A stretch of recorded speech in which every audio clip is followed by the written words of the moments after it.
Good morning my dear student. मैं हूं Zulfikar sir. स्वागत करता हूं आप सभी का आज के इस वीडियो में। मेरे प्यारे विद्यार्थियों, पिछले क्लास में हम लोगों ने देखा था क्लास 10th बायोलॉजी यानी जीव विज्ञान के बारे में इंट्रोडक्शन क्लास हुई थी, जिसमें जीव विज्ञान का परिभाषा को देखे थे और साथ में जीव विज्ञान का क्लासिफिकेशन हुआ था, वर्गीकरण हुआ था और साथ में आपका कोशिका के बारे में भी पढ़ाया गया था। आज इससे आगे हम लोग मानव शरीर का कुछ महत्वपूर्ण तथ्य को यानी फैक्ट को जानेंगे। मैं आज का क्लास चंद लाइनों के साथ स्टार्ट करना चाहूंगा कि कुछ बच्चे हमारे ऐसे हैं जो बार बार स्टेटस लगाते हैं कि सर एग्जाम का टाइमिंग हो गया और हम लोग इस तरह से प्रिपरेशन कर रहे हैं। बेटा, कोई भी चीज अभी तैयारी कर रहे हो तो आपको बताने की जरूरत नहीं है कि मैं जाकर के पढ़ाई कर रहा हूँ, इतना घंटा पढ़ रहा हूँ। ये स्टेटस फेसबुक व्हाट्सएप पर लगाने से कुछ नहीं होता। मैं ये चीज बताना चाहता हूं, तजुर्बों ने शेर को खामोश रहना सिखाया है क्योंकि दहाड़ कर शिकार नहीं किए जाते।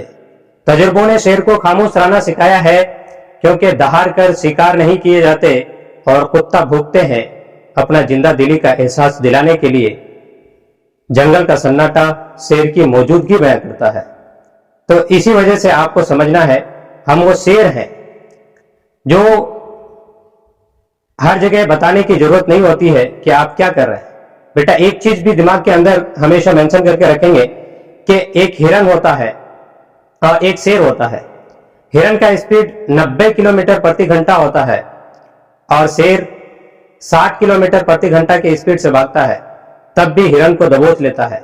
कारण क्या होता है कि हिरन को एक तो अपने स्पीड पर फक्र है, दूसरा पीछे मतलब वो अपना पीछे मुड़ के देखता है कि शेर कहीं आकर के पकड़ तो नहीं लेता है, तो इससे मनोबल भी टूटती है।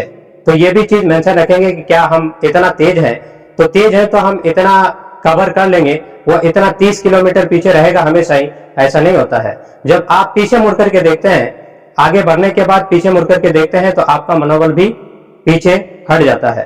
तो अभी से कंटिन्यूटी के साथ पढ़ाई की तरफ लगे रहिए और टाइम को इधर उधर बेस्ट करने के बजाय पढ़ाई की तरफ फोकस कीजिए, सबसे बेस्ट रहेगा।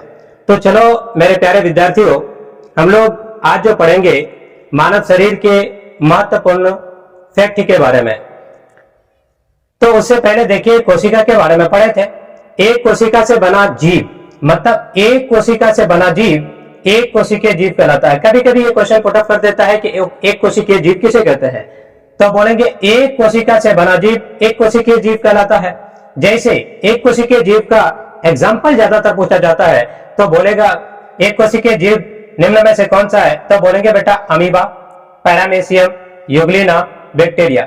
आगे चल के इसके चैप्टर में आएगा ये चीज, अमीबा क्या होता है, पैरामीशियम क्या होता है, इसकी आकार कैसी होती है। ये आपका मतलब इसका आकार फिक्स नहीं होता, पैरामीशियम का आकार फिक्स होता है। उसके बाद क्या कहते हैं, यूग्लिना और बैक्टीरिया। अभी फोर इतना याद रखेंगे कि एक कोशिकीय जीव में आता है अमीबा, पैरामीशियम, यूग्लिना और बैक्टीरिया। दूसरा है आपका बहुकोशिकीय जीव, बहुकोशिकीय जीव। तो बोलेंगे एक से अधिक कोशिकाओं से बना जीव, एक से अधिक कोशिकाओं से बना जीव बहुकोशिकीय जीव कहलाता है। इसमें कौन आते हैं, तो बोलेंगे मानव, उसके बाद है घोड़ा, पेड़, गाय।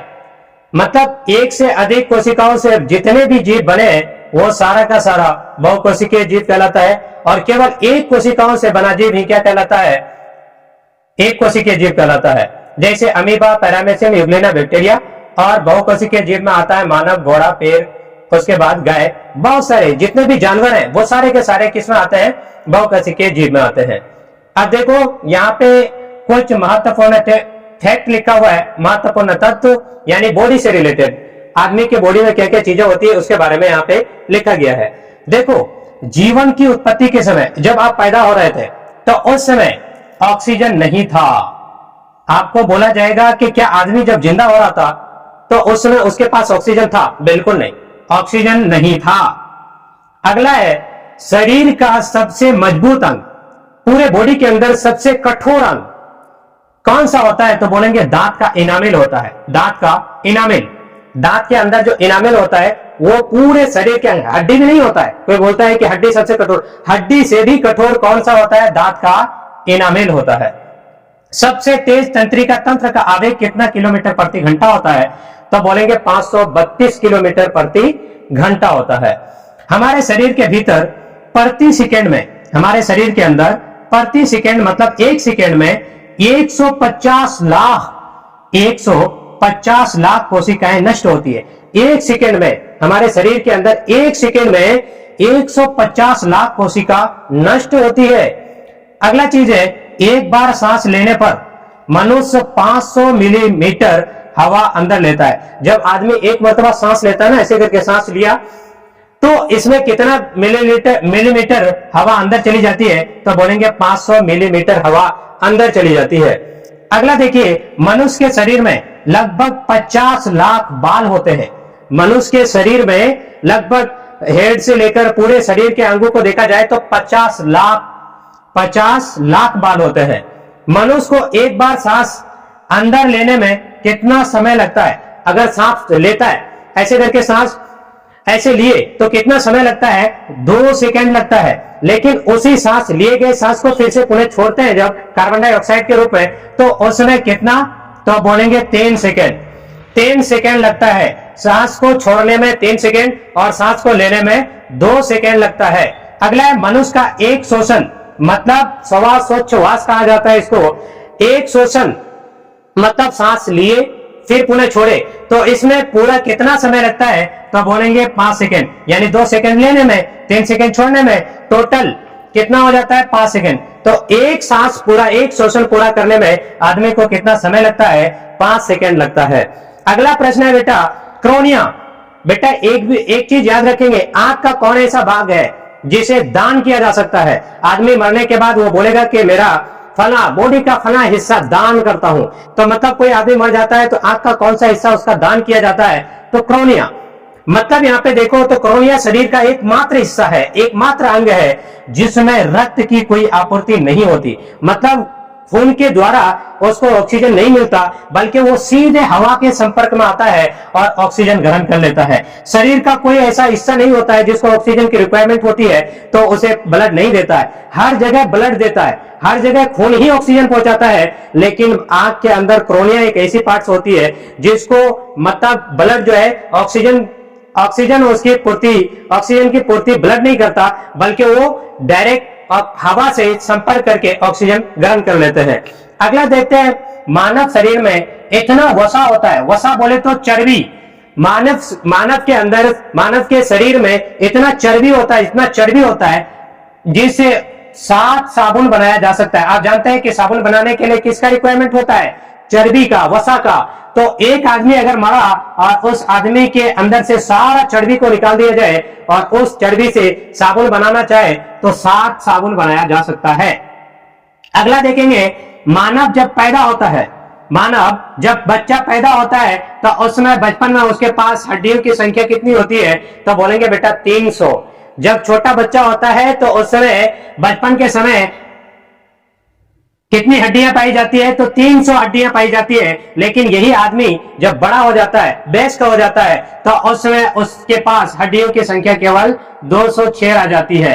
मतलब कुछ हड्डियां ऐसी होती है जो आकर के एक दूसरे से चिपक करके सिंगल हड्डी बन जाती है। ठीक है, तो जब आदमी जवान हो जाता है तो उस समय हड्डियों की संख्या 206, लेकिन जब बच्चा रहता है तो उस समय हड्डियों की संख्या 300।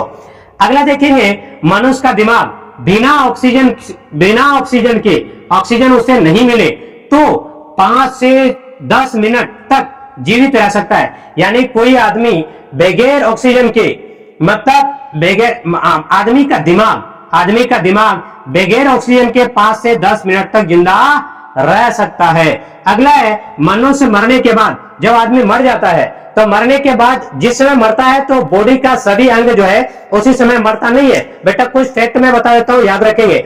जैसा कि आदमी जब मरता है तो आदमी के मरने के तुरंत बाद मतलब सारा चीज नहीं मर जाता, बल्कि दिमाग जो है 10 मिनट तक काम करता है। जब आदमी तुरंत मरता है एट ए टाइम, उसी समय अगर कोई आदमी आता है उसके सामने तो वो सारी चीजों को सुनता है, दिमाग के जरिए से वो सारी चीजों को क्या करता है? सुनता है कि मेरे पास कौन आया, कौन आकर के रो रहे हैं, धो रहे हैं, लेकिन उसके पास जुबान नहीं होती है जो बोल पाएंगे। तो मतलब दिमाग जो है 10 मिनट तक उसका काम करता है। फेफड़ा कितना देर तक काम करता है? तो बोलेंगे 8 घंटा तक काम करता है। 8 घंटा तक। किडनी कितना देर तक काम करता है, तो बोलेंगे 26 घंटा तक जिंदा रहता है। कुछ कुछ ऐसी चीजें होती है जो आदमी के मरने के बाद मतलब इतना देर तक जो है जिंदा रह जाता है। तो बात आई थी दिमाग के बारे में, तो दिमाग कितना देर तक, तो बोलेंगे 10 मिनट तक जिंदा रहता है आदमी मरने के बाद तक।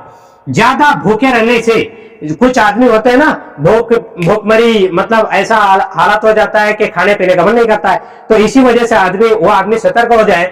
जिसको भूख नहीं लगता है या ज्यादा खाते नहीं है, मतलब खाने का लालसा नहीं होता है, तो देखो ज्यादा देर तक आदमी भूखा रहता है तो उसका दिमाग जो है खुद को खाना शुरू कर देता है, यानी मस्तिष्क जो होता है यानी दिमाग, वो अपने आप को खाना शुरू कर देता है। इसी वजह से वो आदमी क्या हो जाता है, कमजोर हो जाता है, दिमाग से अपाहिज हो जाता है। तो याद रखेंगे, ज्यादा खाने पीने में कोताही करोगे तो आपका दिमाग अपने आप को खाना शुरू कर देगा। अगला देखते हैं बेटा, जीभ तथा उंगली। आदमी का जीभा जिसको बोलते हैं, और अगला है उंगली। ये दोनों चीज का निशान जो है सब व्यक्ति के अंदर अलग अलग होता है। किसी भी कोई दो व्यक्ति कहीं का भी हो, अगर वो चाहेगा कि मेरा जुबान आपके जुबान से, मेरा फिंगरप्रिंट उस आपके फिंगरप्रिंट से मैच करता है, कभी नहीं हो सकता। यानी अल्लाह ताला ने इस तरह से बनाया है कि किसी भी आदमी का जीभ और किसी भी आदमी का उंगली मतलब एक दूसरे से सबका क्या होता है, अलग अलग होता है, सबका अलग अलग होता है। जीभ और उंगली का निशान सब व्यक्ति का अलग अलग ही होता है।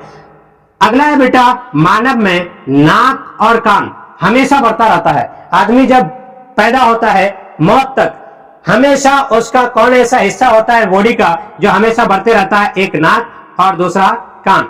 ये दोनों हिस्सा बॉडी का हमेशा क्या रहता है, बढ़ते रहता है, कभी बढ़ना बंद नहीं करता। अगला है आपका, जागते समय आदमी का दिमाग इतना बिजली उत्पन्न करता है। जब आदमी जागता है, देखते हैं ना कोई आदमी इतना टेंशन में आ जाता है, इतना प्रेशर में आ जाता है, दिमाग गर्मा जाता है। तो इससे पता यह चलता है कि जब आदमी जिंदा रहता है, मतलब क्या कहते हैं, आदमी जब जाग रहा होता है तो उसमें उसके दिमाग में इतना बिजली उत्पन्न करता है, वो इतना बिजली उत्पन्न करता है जिससे एक बल्ब आसानी से जलाई जा सकती है। अगला बेटा, मानव शरीर में बाएं किडनी दाएं किडनी से ज्यादा ऊपर होती है। बायां वाला किडनी जो होती है वो दाएं किडनी से ज्यादा ऊपर होती है। अगला है, मानव का शरीर रात के मुकाबले में सुबह ज्यादा लंबा होता है। जब आदमी सोता है तो सुकुड़ते हुए सोता है, जब वही आदमी सुबह सवेरे उठता है तो उसका शरीर रात के कंपैरिजन में अगर देखें तो कुछ यानी थोड़ा बहुत आपको क्या लंबा नजर आएगा। तो ये था आपका मानव शरीर के कुछ इंपॉर्टेंट फैक्ट। तो आज के लिए बस इतना ही। Thank you to all of you my dear student.